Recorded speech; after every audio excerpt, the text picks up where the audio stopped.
So, I've been away for a few days. Didn't have the time to build or move the hardware over to this casing before I went away.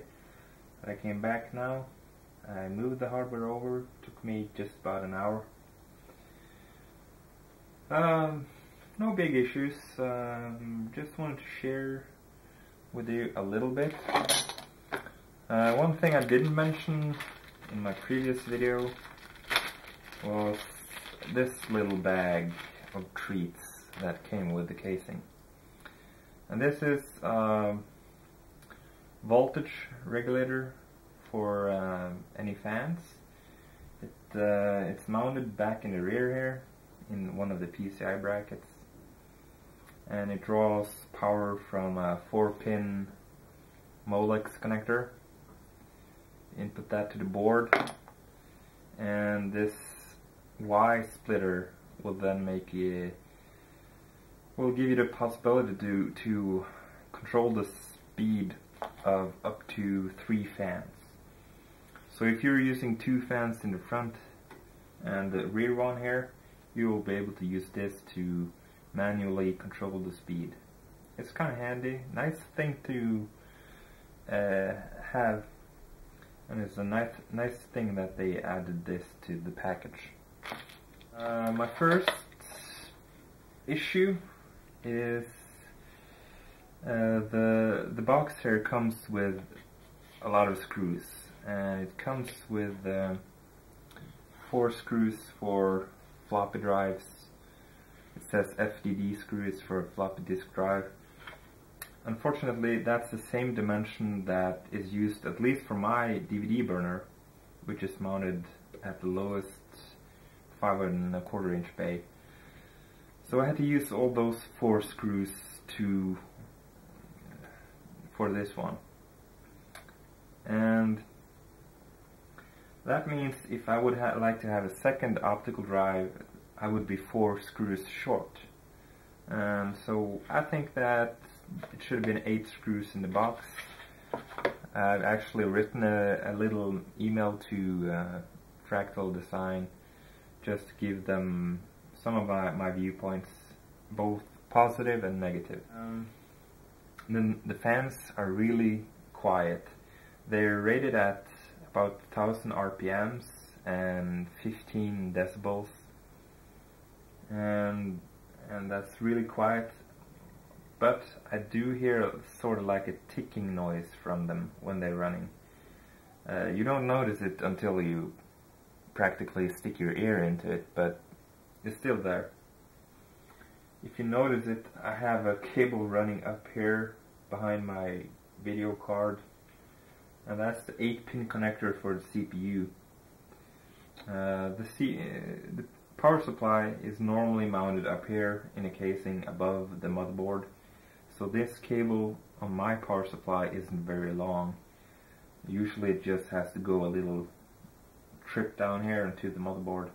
On this casing I would like to have it on the back, coming up on the top here, going in, but it's too short.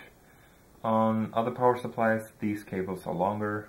Fractal Design has their own line of power supplies, and on their power supplies the cable is 65 centimeters, and that should be more than enough to run the cable on the back side here.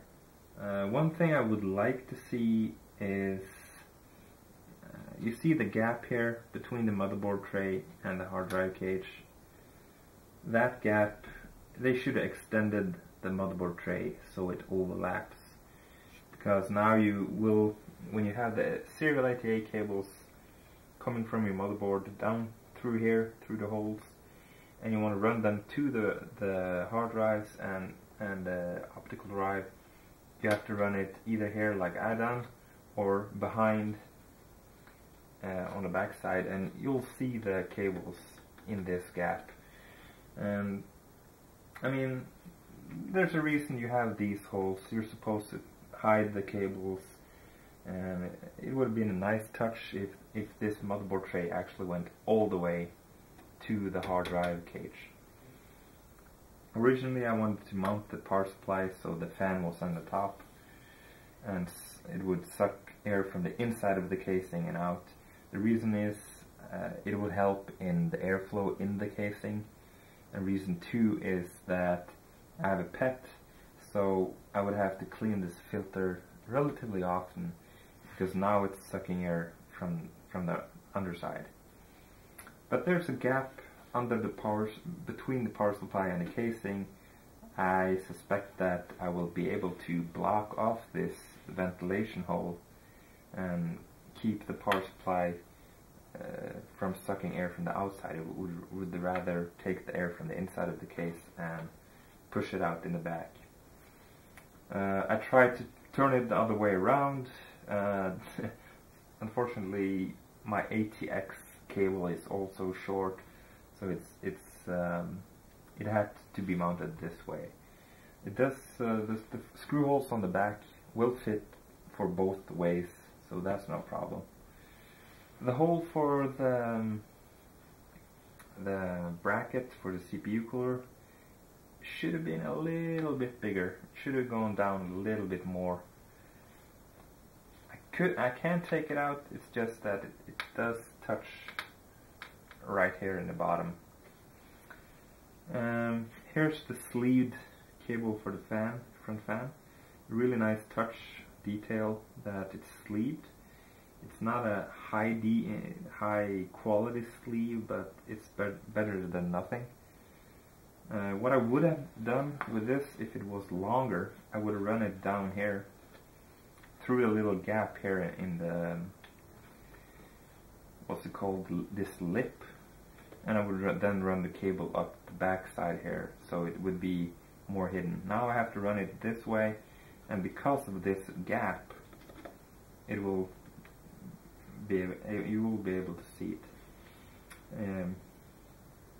I think that what they could do to make this casing better is to, as I mentioned, take this motherboard tray and make it go all the way here, and that would be an added bonus, I guess. All the other cables for the front ports and stuff, I put it up here. You have the ATX cable, the cable for the video card, some serial ATA cables. Everything is hidden when I pop the lid on. So I'll be running this stock. It means I will not open any of the module vents. They will be closed. I am the kind of person that wants the computer to run as silent as possible, and that's why also the module vent on the side door, it will be closed. I'm going to have optimum silence for this rig. The last thing I want to mention is the magnetic door. When I took the front bezel off to put in the optical drive, there's a metal bracket you have to take off, so you have to remove the front bezel to do that. One of the magnets that's glued to the inside of the bezel came off.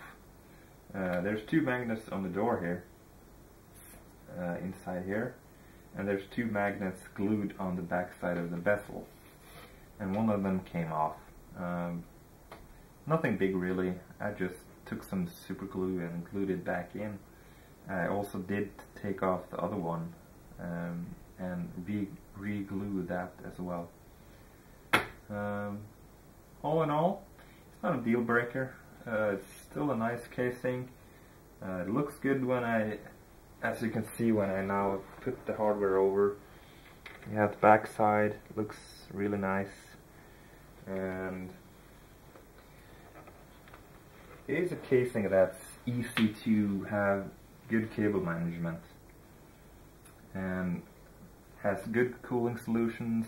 If you want to have a lot of fans, you can put in two 14 centimeters in the top, one 14 centimeter in the bottom, one 14 centimeter on the side door, and two 12 centimeters in the front, and the 12 centimeter in the back.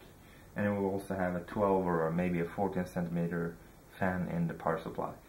So if you have a gaming rig with a lot of heat, there's no chance that this case will not provide enough airflow for you.